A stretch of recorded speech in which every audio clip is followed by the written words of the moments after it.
오늘 본문을 보게 되면 예수님이 입을 열어 말씀하시자 놀라운 진리 하나가 계시되었어요. 그것은 우리가 세상의 소금과 빛이라는 진리였습니다. 우리가 예수님은 우리를 세상의 소금과 빛으로 부르시면서 소금을 먼저 말씀하셨죠. 우리 구약 성경을 보게 되면 이 소금이 어떠한 의미를 있는지 대략 세 가지로 알 수가 있습니다. 우선 소금은 정결과 치유의 용도로 쓰여졌습니다. 예를 들어 출애굽기에 보게 되면 그것에 소금을 쳐서 성결하게 하라. 또 선지자 엘리사는 하나님의 말씀으로 소금을 썩은 물에 던지자 그 물이 정결하게 치유가 된 사례도 있었습니다. 또 한 가지 소금의 용례는 영원한 언약을 나타낼 때였습니다. 역대하 13장에 보게 되면 하나님이 소금 언약으로 영원히 다윗과 그 자손에게 복 주신 거 아니냐라는 구절이 있지요. 마치 음식이 소금 때문에 부패하지 않는 것처럼 소금도 변치 않는 하나님의 언약을 나타냈습니다. 마지막으로 소금은 구약에서 심판을 뜻했습니다. 예를 들어 롯의 아내가 세상에 미련을 갖고 그렇게 머뭇거리고 돌이키자 소금 기둥이 되었다라는 유명한 구절이 있지요. 자, 이처럼 구약 성경에서 소금은 정결과 치유, 또 하나님을 기억하는 언약, 또 이 땅을 향한 심판을 의미했습니다. 자, 그런데 예수님이 오셔서 우리에게 너희는 세상의 소금이야 라고 하신 것이 무슨 의미겠습니까? 바로 예수님 믿는 저와 여러분들 때문에 세상이 정결하게 될 거란다. 또 예수 믿는 여러분들 때문에 세상이 치유가 될 것이란다. 또 예수 믿는 우리들 때문에 세상은 하나님을 기억하게 될 것이란다. 또 예수 믿는 우리들 때문에 세상은 하나님의 심판을 준비하게 될 것인다. 그것이 바로 예수님 말씀하신 의도입니다. 그런데 만약 우리가 이 세상을 변혁시키지 못한다면 무슨 일이 일어날까요? 마태복음 5장 13절 하반절에 보면 우리 같이 읽겠습니다. 전체를 같이 읽어보죠. 너희는 시작. 너희는 세상의 소금이니 소금이 만일 그 맛을 잃으면 무엇으로 짜게 하리요? 후에는 아무 쓸데 없어 다만 밖에 버려져 사람에게 밟힐 뿐이니라. 자, 만약 우리가 가령 예수 믿는 우리 배우자에게 선한 영향력을 끼치지 못한다면, 또 우리 가정이 나 때문에 치유되지 못한다면, 또 우리 이 지역이 우리 교회 때문에 살맛 나는 곳이 되지 못한다면, 그럼 결국 우리는 쓸모가 없게 되고 조롱을 받는다라는 경고입니다. 그래서 여러분, 이 말씀은 축복이기도 하지만 또 경고이기도 합니다. 이것이죠. 만일 우리가 변화시키지 못하면 우리는 밟힐 것이라는 경고입니다. 따라해 보실게요. 따라해 보시겠습니까? 변화시키지 않으면 밟힌다. 시작. 변화시키지 않으면 우리가 조롱을 받습니다. 그러면 우리 본문을 다시 보시게 되면 예수님께서 그럼 우리를 어떻게 세상의 소금으로 그렇게 만드셨냐라는 것이죠. 근데 본문을 보면 감사히도 주님은 우리를 세상의 소금으로 만들어 가시기 위해 8가지의 복을 내려주신 것을 알 수 있습니다. 바로 산상수훈에 나오는 8복이죠. 8복. 우리는 그래서 예수님이 부어주시는 그 복 때문에 세상에서 소금으로 살아갈 수가 있습니다. 어떻게 예수님은 우리를 세상의 소금으로 만드셨을까요? 오늘 이 질문에 대해 8가지 복 가운데에 3가지만 함께 나누겠습니다. 첫 번째로 어떻게 예수님이 우리를 세상의 소금으로 만드셨냐면, 다 같이 따라 하시겠습니다. 가난의 복을 주시기 때문입니다. 시작. 가난의 복을 주시기 때문입니다. 5장 3절을 다 같이 읽겠습니다. 시작. 심령이 가난한 자는 복이 있나니 천국이 그들의 것임이요. 자, 우리 히라버 원문을 직역을 하면 이렇게 번역됩니다. 복되도다 심령이 가난한 자들이요, 천국이 저들의 것이기 때문이다. 근데 왜 예수님을 만나면 우리의 심령이 가난해질까요? 그것은 예수님 스스로 가난을 선택하셨기 때문입니다. 고린도서 8장 9절을 보게 되면 우리 주 예수 그리스도의 은혜를 너희가 알거니와 부요하신 이로써 우리를 위하여 어떻게 되셨다고 말합니까? 가난하게 되셨다고 말합니다. 자, 본래 예수님은 하나님의 영광과 권능이 동등하신 분이었죠. 그러나 예수님은 우리를 위해 자신을 비우셨습니다. 가난하게 되셨죠. 그리고 죄인 된 우리와 같이 인간이 되셨어요. 그리고 만물의 노예가 되셨고, 율법의 노예가 되셨고, 또 친히 속죄의 제물이 되셨죠. 사람들에게 조롱과 고문을 받으셨습니다. 죽임을 당하셨고 지옥에까지 내려가셨습니다. 이를 가리켜 그리스도의 자기 비하라고 말합니다. 따라해 보시겠습니까? 그리스도의 자기 비하. 시작. 여러분, 우리가 예수님을 바라보는 그 순간, 그가 나를 위해 가난하게 되셨다니, 그 사실을 묵상하는 그 순간 우리 영혼도 가난을 선택하게 됐죠. 그동안 여러분, 돈 아무리 부유하게 쌓아놓는다 한들 여러분의 영혼에 행복이 있었습니까? 여러분, 아무리 우리가 권력을 높이 쟁취한다 한들 우리는 허무감만 경험하죠. 사업이 잘 되어 노후 보장까지 완벽하게 만든 한 부자에 대해 예수님은 이렇게 말씀하지 않으셨습니까? 누가복음 12장 20절을 보시면 하나님은 이르시되 어리석은 자여, 오늘 밤에 네 영혼을 도로 찾으리니 그러면 네 준비한 것이 누구의 것이 되겠느냐 하셨으니 자기를 위하여 재물을 쌓아두고 하나님께 대하여 부요하지 못한 자가 이와 같으리라. 여러분, 우리 영혼의 주인은 하나님이십니다. 여러분, 한번 질문해 보십시오. 만약 하나님이 내 영혼을 도로 오늘 밤 찾으신다면 과연 저와 여러분 하나님 앞에 얼마나 부요함을 고백할 수 있겠습니까? 여러분, 예수님만을 영혼의 유일한 부요함으로 여기고 계십니까? 예수님만을 여러분의 유일한 의로 고백하고 계십니까? 하나님과 충분한 기쁨의 교제를 누리고 계십니까? 하나님의 음성을 듣는 삶이 월요일부터 한 주간 내내 가정과 일터에서 가득히 경험하셨습니까? 여러분, 마음속에 사랑이 충만하십니까? 용서가 가득하십니까? 또한 혹은 사명 추구의 삶을 추구하고 계십니까? 감사와 찬양이 입술에 가득하십니까? 여러분, 만약 우리의 심령이 내 영혼이 처절한 그런 가난함을 자각하는 그 순간 우리 예수님은 가만히 있지 않으세요. 바로 주님은 자신의 스스로 가난하게 되심을 통하여 우리를 하늘의 부요함으로 가득히 채워가기를 원하십니다. 여러분, 중요한 대원칙이 있어요. 그것은 우리가 비록 작은 집에 살 수도 있고 또 지하방에서 살 수도 있고 또한 나의 생활비가 너무나 적을 수도 있어요. 그러나 예수님 때문에 우리 영혼의 부요함은 어느 누구도 빼앗을 수 없음을 믿습니다. 여러분, 믿으십니까? 내 영혼의 부요함은 어느 누구도 빼앗아갈 수가 없습니다. 바로 이 말씀이에요. 심령이 가난한 자는 복이 있나니 저들이 천국을 소유할 것이요. 여러분, 지난 2주 동안 95명의 성도들이 예수기도 세미나에서 훈련을 받았습니다. 여러분, 그들의 마음이 가난했기 때문이죠. 그래서 은혜로 마음을 채우고 싶어서 우리 성도들 보면 비가 오나 눈이 오나 언제나 새벽에 자리를 사수하시는 분들이 계세요. 여러분, 그분들이 남들보다 의지가 좀 더 탁월해서 새벽기도 나오실까요? 또 주야로 하나님 말씀을 쉬지 않고 묵상하시는 분들이 계세요. 여러분, 의지가 좋아서요? 그렇지 않아요. 단 한 가지 이유 때문에 그래요. 마음이 가난해서. 본인의 마음의 그 가련함과 본인의 마음이 하늘의 것으로 채우지 않으면 견딜 수 없는 아픔이 있기에 그는 누가 뭐라고 해도 새벽에 주의 존전 앞에 나아가는 것이고 또 그들은 누가 뭐래도 주의 말씀을 자신의 마음에 가득히 채우는 것입니다. 여러분, 만약에 우리가 이 땅의 것을 가지고 난 부요한 자야 라고 그렇게 여긴다면 주님은 이렇게 그 영혼을 책망하십니다.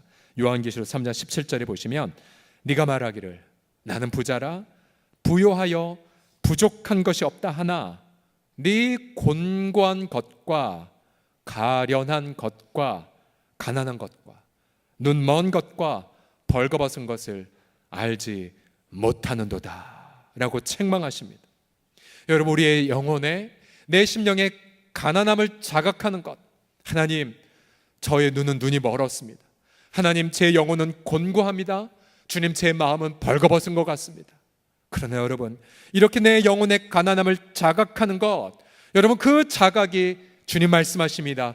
심령이 가난함을 자각하는 자들이여 네 영혼이 복되도다. 왜요? 우리 주님이 이 땅의 물질이 아니라 바로 당신의 가난을 통해서 부욕케 하신 그 약속을 우리 가운데에 이루어 주시기 때문입니다. 날마다 심령의 가난함을 자각하셔서 예수님의 그 부요함으로 날마다 만족하시는 우리 모두가 되기를 예수님의 이름으로 축복합니다. 자, 옆 사람을 보시면서 이렇게 말하겠습니다. 저는 가난한 자입니다. 시작. 저는 가난한 자입니다. 아멘. 두 번째로 어떻게 예수님 우리를 세상의 소금으로 만드셨냐면요, 애통의 복을 주시기 때문입니다. 한번 따라하겠습니다. 애통의 복. 시작. 여러분, 애통이 무엇입니까? 애통은 이 성경 전체를 보게 되면 자신의 사랑하는 가족을 잃었을 때 그때에 느끼는 아픔, 통곡, 눈물을 의미합니다. 그런데 이 고통스러운 애통을 가리켜 왜 복되다고 할까요? 자, 그것은 우리가 예수님의 그 가난하게 되심, 또 예수님의 그 죽으심을 바라보는 그 순간 우리는 깨달아요. 내 죄 때문에 예수님이 고통당하셨구나, 내 죄 때문에 예수님이 애통하셨구나를 깨닫게 됩니다. 여러분, 저와 여러분의 이 죄가 얼마나 심각하고 여러분 얼마나 끔찍한지, 하나님의 아들조차도 내 죄 때문에 십자가에 못 박혀 처절한 심판을 받아야 했고요, 하나님의 아들이어도 우리 인생의 모든 타락과 허물을 짊어지시고 모진 고통을 당하셔야만 했습니다. 예를 들어 간음과 살인의 죄를 저지른 다윗을 예로 들어 보십시오. 그가 자신의 죄를 자각하자 시편 38편에 보면 주의 진노로 말미암아 내 살에 성한 곳이 없사오며 나의 죄로 말미암아 내 뼈에 평안함이 없나이다. 내 죄악이 내 머리에 넘쳐서 무거운 짐 같으니 내가 감당할 수 없나이다. 내 상처가 썩어 악취가 나오니 내가 우매한 가닥이로소이다. 여러분, 우리가 주의 은혜로 잠깐이라도 내 영혼의 공급을 만약에 멈춘다 하면 여러분 어떻게 되세요? 우리 영혼의 부패가 일어나죠. 여러분 보셨어요? 내 성품, 내 이 타락한 인격 얼마나 냄새나고 얼마나 가망이 없어 보이는지. 근데 그것 때문에 우리는 애통하는 거죠. 애통해요. 베드로도 예수님을 인격적으로 만났을 때 주여 나를 떠나소서, 저 죄인입니다. 바울도 나는 죄인 중에 괴수라고 그렇게 오열하지 않았습니까? 평양 대붕 운동에 쓰임받았던 길선주 장로는 1907년도 본인의 그 교회에서 주일 저녁 예배 때 설교를 하는 것 대신에 이렇게 죄의 자백을 고백했습니다. 저는 아간과 같은 자입니다. 나 때문에 하나님께서는 축복을 주실 수가 없습니다. 약 1년 전에 친구가 임종시에 나를 자기 집으로 불러서 말하기를 길장로, 나는 이제 세상을 떠나니 내 집 살림을 돌보아 주시오 라고 부탁했습니다. 나는 잘 돌보아 드릴 터이니 염려하지 말라고 말했습니다. 그러나 그 재산을 관리하며 미화 100달러 상당을 훔쳤습니다. 내가 하나님의 일을 방해한 것입니다. 내일 아침에는 그 돈을 미망인에게 돌려드리겠습니다. 여러분, 이런 애통의 심령, 죄의 자각 분명히 갖고 계십니까? 우리가 이처럼 죄에 대해서 애통하여 날마다 내 마음의 옷을 찢을 때 여러분, 그때 비로소 하늘의 위로가 우리에게 임하게 돼요. 이사야서 57장에 보게 되면 하나님이 이렇게 말씀하세요. 내가 높고 거룩한 곳에 있으며 또한 통회하고 마음이 겸손한 자와 함께 있다. 이는 겸손한 자의 영을 소생시키고 통회, 아파서 회개하는 자의 마음을 소생시키려 함이라고 말씀하고 계십니다. 여러분, 제가 지난주에 우리 교회 공동체에 맺어진 좋은 열매 때문에 참 하나님께 감사하다라는 말씀을 드렸죠. 그러나 여전히 우리 교회에는 세상에 소금이 되지 못한 모습들도 있어요. 예를 들어 우리 때문에 세상이 불편을 겪거나 아니면 분명히 우리 교회 멤버인데 세상에서 오히려 민폐를 끼치는 거에 대한 소식들, 때로는 우리의 미성숙한 것 때문에 우리 주변 이웃들이 큰 상처를 받고 눈물 흘리고 있는 장면들을 종종 듣게 되면 담임 목사로서 물론 첫 번째 반응은 피하고 싶어요. 아닐 거야. 그러나 주님이 정말 원하시는 반응은 애통입니다. 애통. 새벽이든 기도의 시간이든 주 앞에 나아가죠. 그리고 그 고통을 갖고 하나님 앞에 부르짖습니다. 애통합니다. 절규합니다. 우리가 지난 세일의 저녁 기도회 때마다 많은 성도들이 이렇게 눈물을 흘리며 기도했어요. 주님, 차라리 제 생명을 가져가셔도 주님 그 영혼 회개하게 해달라고. 얼마나 많은 애통의 눈물을 흘렸습니까? 그런데 여러분, 성경은 예수님 말씀하세요. 애통하는 자들이여 너희가 복되도다. 왜? 하늘의 위로를 받을 것이기 때문에. 만약 우리가 주님 앞에 나아가 내 죄를 붙잡고 내 가족의 죄, 우리 자녀들의 죄, 또 우리 민족의 죄를 부여잡고 통곡하잖아요. 그럼 하늘의 위로와 더불어 귀한 열매가 맺혀지게 됩니다. 고린도후서 7장 10절에 따르면 하나님의 뜻대로 하는 근심은 후회할 것이 없는 구원에 이르는 회개를 이룬다라고 말하고 있죠. 애곡의 현장, 하늘의 위로와 그리고 놀라운 회개의 열매가 맺혀지게 되면 그 회개의 열매 때문에 주변 사람들은 우리를 통해 변화를 체험하게 됩니다. 여러분, 날마다 통곡하십시오. 날마다 눈물 흘리십시오. 하늘의 회개의 위로의 열매가 가득 맺혀질 때까지 주 앞에 내 죄, 우리 가족의 죄, 이 민족의 죄를 부여잡고 애곡하는 진정한 복을 누리시기를 예수님의 이름으로 축복합니다. 마지막, 어떻게 예수님은 우리를 세상의 소금으로 만드셨습니까? 마지막 다 같이 따라 하시겠습니다. 온유의 복을 주시기 때문입니다. 시작. 온유의 복을 주시기 때문입니다. 자, 5절에 보시면 온유한 자는 복이 있나니 그들이 땅을 유산으로 받는다라고 말했죠. 여러분, 온유, 따스할 온자에 부드러울 유자. 여러분, 세상에서 사업하다가 여러분 따스하고 부드러운 마음만 가지시면 여러분 어떻게 됩니까? 사기당하죠. 그렇죠? 내 거 다 빼앗깁니다. 이용만 당합니다. 그래서 세상에서는 온유를 복이라고 생각하지 않습니다. 오히려 강해져라, 강한 척해라, 남의 것 뺏어라. 이것이 세상의 가르침이죠. 세상은 그래서 땅을 칼로 쟁취하거나 권력을 얻거나 돈으로 그렇게 얻습니다. 그런데 예수님은 아무 힘이 없는 온유한 자에게 땅을 선물로 주신대요. 이게 무슨 뜻일까요? 이 말을 하시는 예수 그리스도, 그분은 이 말을 할 수 있는 유일한 자격자는 땅 주권자만 하실 수가 있습니다. 바로 땅의 소유를 갖고 땅의 주권을 갖고 계신 분만이 그의 뜻을 좇아 온유한 자에게 땅을 선물로 주신다는 거죠.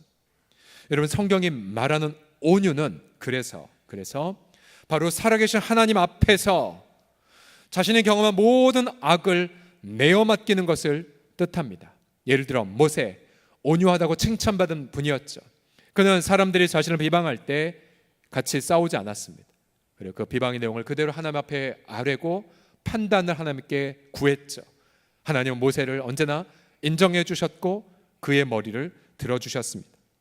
온유의 영원한 모델은 바로 예수 그리스도시죠. 마태복음 11장 29절 이하에 보시면 예수님은 나는 마음이 온유하고 겸손하니 나의 멍에를 메고 내게 배우라. 그리하면 너희 마음이 쉼을 얻는다고 약속하셨습니다. 여러분, 예수님이 왜 온유하셨다고 말합니까? 그것은 철저히 자신이 경험한 악을 공의의 하나님께 맡겼기 때문입니다. 베드로 전서 2장 23절을 보시면 보세요. 그분은 욕을 당하시되 맞대어 욕하지 않으셨어요. 그냥 다 들으셨어요. 또 그분은 고난을 당하시되 위협하지 않으셨어요. 왜 그렇게 어리석게 채찍 맞고 못 박히신 채로 수모를 당하셨을까요? 그거는 공의의 하나님, 오직 공의로 심판하신 이에게 자신이 경험한 모든 악을 부탁했기 때문에 그래요. 그래서 예수님은 온유하셨습니다. 결국 하나님은 그를 받으셨고 그를 죽은 자 가운데 다시 살리셨고 그를 하늘에 승천케 하셨고 그리고 그에게 하늘의 이름, 땅의 이름, 모든 주권을 바로 예수 그리스도에게 주셨습니다.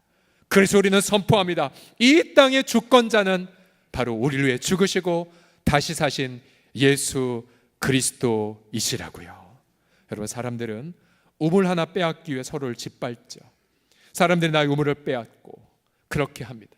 그런데 여러분, 우리 구약의 창세기에 보게 되면 이삭, 그가 농사 목축을 할 때에 손자로부터 받았던 우물, 이방인들이 시기하고 메꿔버렸죠.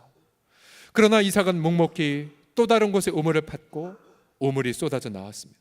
그러나 역시 이방인 사람들은 그 우물마저도 메꿔버렸습니다. 그러나 이삭은 또 다른 곳에 우물을 팠고 우물은 또다시 쏟아졌고 또 다른 곳에 우물을 파자 더 이상 싸우지 않았어요. 왜요? 우물들을 가지고 본인과 믿지 않은 사람들을 풍성하게 먹였기 때문입니다. 세상 사람들은 파이 하나만 가지고 우리를 속이거나 그렇게 빼앗으려 하죠. 그러나 우리는 알아요. 내 파이는 하나가 아니라 바로 하나님의 거대한 파이 속에 있다라는 사실을요. 그러면 여러분, 우리는 낮아지지 않아요. 여러분, 우리는 빼앗겨지지 않아요. 하나님의 공급자 되심, 또 하나님의 나를 지켜주심, 그리고 하나님이 나의 머리 되어주심을 체험하기 때문에 우리는 그 권능의 하나님, 주권자 하나님을 바라보고 이 세상 한복판에서 온유의 덕목을 지켜나갈 수가 있습니다. 여러분, 이 온유의 덕목을 통하여 이 가정과 일터에서 하나님의 주권자 되심을 체험하고 누리는 사업의 현장에서, 일터 현장에서 멋지게 하나님의 여러분의 머리를 들어주심을 체험하는 그런 놀라운 기쁨을 맛보시기를 예수님의 이름으로 축복합니다. 저는 지난 목요일 날 한 모임에서 목회자들과 함께 인천시에 있는 한국 기독교 100주년 기념탑에 다녀왔습니다. 이 탑에는 1885년 4월 5일 부활절 날 오후에 제물포에 당도한 세 분의 선교사님을 기념한 것입니다. 아펜젤러 부부 신혼여행으로 우리나라에 오셨대요.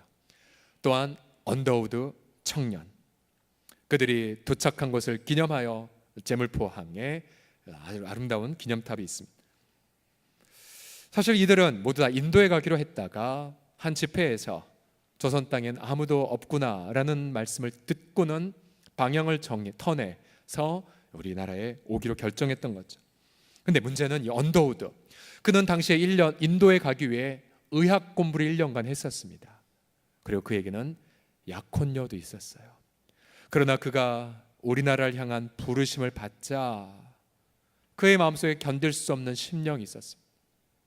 마음의 그 가난함은 부르신 주님 앞에 순종해야지만 채워줄 수가 있죠. 그래서 주변에서 반대했어요. 돈이 없어 너 못 보내, 아직 시기상조야. 또 어느 교회에선 그를 담임 목사로 세우고까지 왔습니다. 또 그에겐 약혼녀도 있었죠.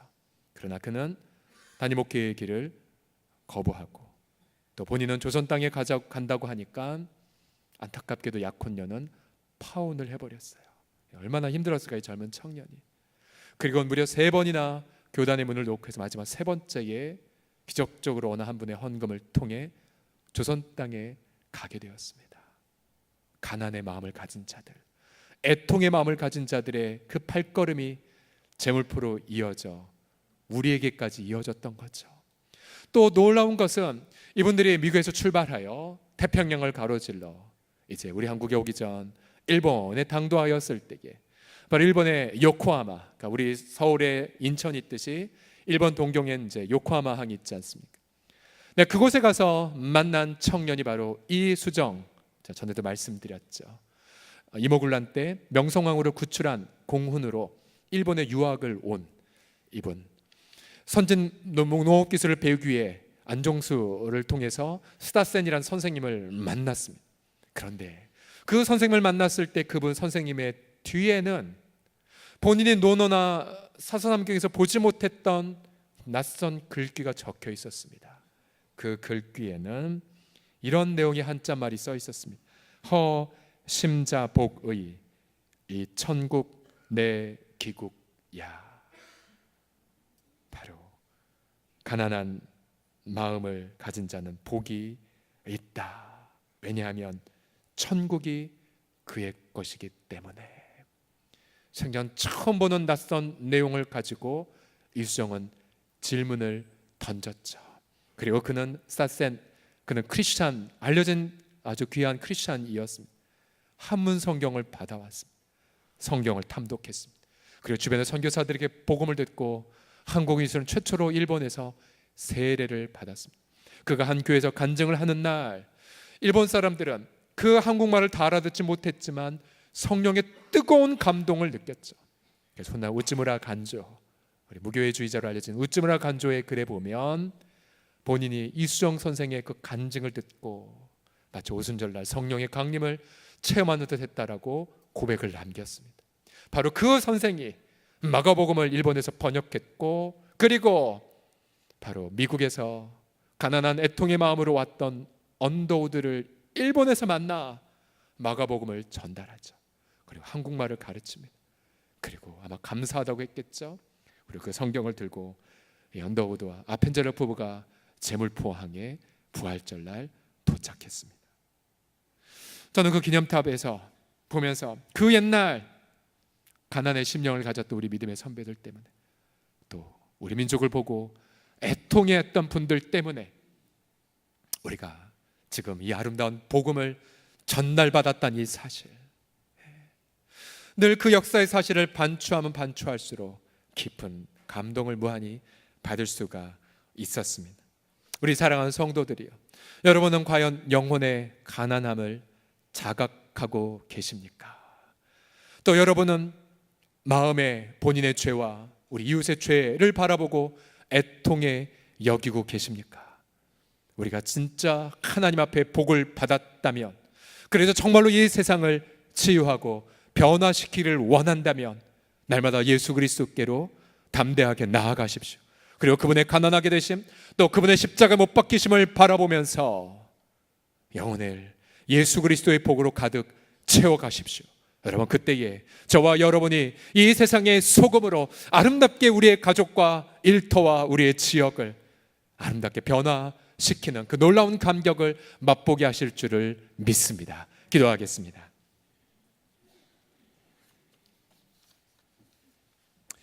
합심하여 통성으로 우리 예수 그리스도를 여러분 믿음으로 한번 바라보십시오. 부요하신 자로서 우리를 위하여 가난하게 되시면 그의 가난함을 인하여 우리를 부요하게 하려 하심이라. 마음에 겸손하고 통회하는 자에게 내가 함께 있으리라. 온유한 자 내가 땅을 선물로 주리라. 우리 함께 시간 주를 바라보며 합심하여 통성으로 기도합시다.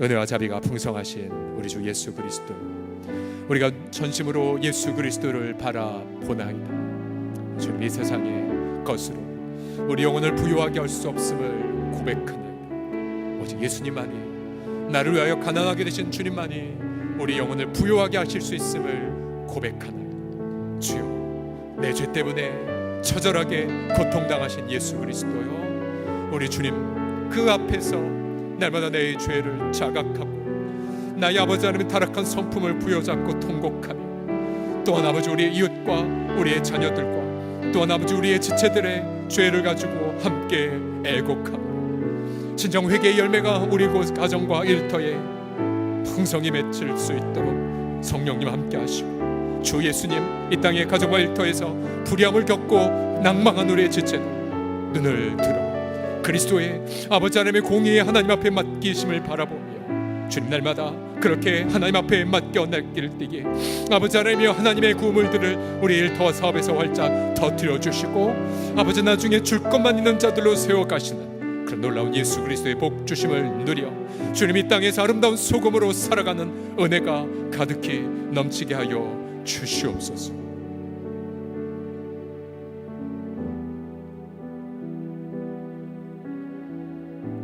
우리 주 예수님, 이 여름 성경학교와 수련을 앞둔 우리들이 무엇보다 우리 다음 세대들의 죄악을 가지고 애곡하나이다. 또 우리 각 가정에 있는 우리 자녀들로 하나님을 경외하는 자들로 세우지 못한 우리 부모들의 죄를 품고 애통하나이다. 주 예수님, 우리에게 날마다 가난과 애통과 온유의 복을 부어주고 계신 예수님, 우리가 이 세상을 변혁시키지 못하면 우리가 이 세상의 조롱을 받을진데 우리에게 계신 예수 그리스도의 이름으로 우리 가정을 변혁시키고 우리 다음 세대들 예배자로 세워가며 이 민족을 치유하는 우리 복된 우리 교인들이 되게 하여 주셔서 이 땅에 아버지 영적 부요함을 마음껏 향유하는 일평생 줄 것만 있는 우리 성도들 다 되게 하여 주시옵소서. 우리 주 예수 그리스도여 아버지 하나님이여 성령으로 충만하게 하여 주시옵시고 날마다 예수를 바라보지 못하도록 방해하는 그런 모든 연약함들이 다 떠나가며 주님으로 그렇게 뜨거운 사랑, 주님으로 그 뜨거운 거룩을 나누어가는 귀한 여름 되게 하여 주옵소서. 주님을 찬미하며 예수 그리스도의 이름으로 기도드립니다. 아멘. 하나님께 감사의 영광의 박수 올리겠습니다.